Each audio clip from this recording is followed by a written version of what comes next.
Ebbaluwa eyawandiikibwa Yakobo Essuula 1.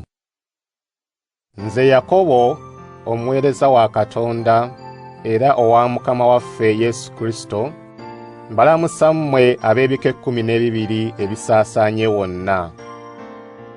Abooluganda, bwe mutuukibwangako ebizibu ebya buli ngeri, musanyukenga, nga mumanyi nti okukkiriza kwammwe bwe kugezebwa kibaviiramu okugumiikiriza. Okugumiikiriza bwe kunywerera ddala mu mmwe, mufuuka abantu abatuukiridde ddala era abatalina kibabulako. Obanga mu mmwe waliwo abuliddwa amagezi, asabe Katonda agabira bonna n'ekisa awatali kukodowala, galimuweebwa. Kyokka asabe ng'alina okukkiriza, nga tabuusabuusa n'akatono. Abuusabuusa afaanaanyirizibwa n'ejjengo ly'ennyanja, empewo lyetwala n'erizza eno n'eri. Omuntu ow'engeri eyo aleme kulowooza ng'aliko ky'alifuna okuva eri Mukama, kubanga wa myoyo ebiri, buli gy'adda tanywererayo.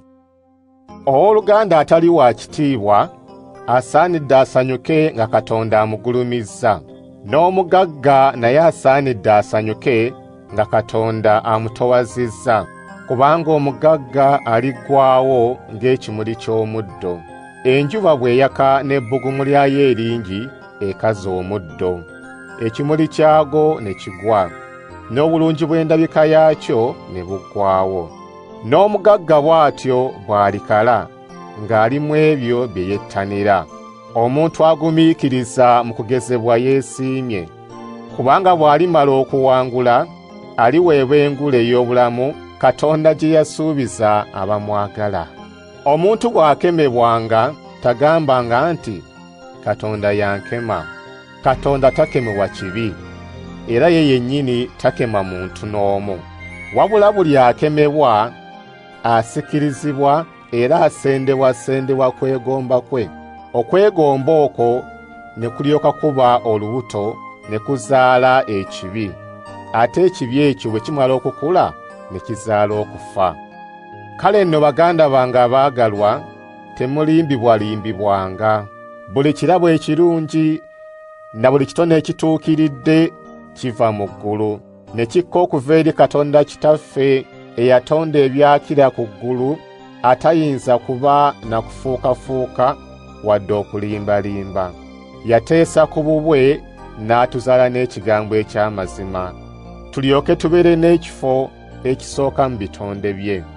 Baganda bange abaagalwa, mumanye kino nti buli muntu abeerenga mwangu okuwulira, kyokka alemenga kubuguutanira kwogera, era alemenga kusunguwala mangu, kubanga obusungu bw'omuntu tebukola ebyo Katonda by'ayagala.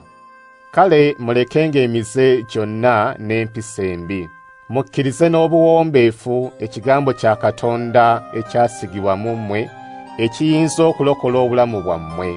Ekigambo ekyo mukikolerangako, mulemenga kwerimba nga mukoma ku kukiwulira buwulizi. Awulira obuwulizi ekigambo n'atakikolerako, afaanaanyirizibwa n'omuntu eyeeraba mu ndabirwamu. Yeeraba n'agenda, ate amangu ago ne yeerabira bw'afaananye.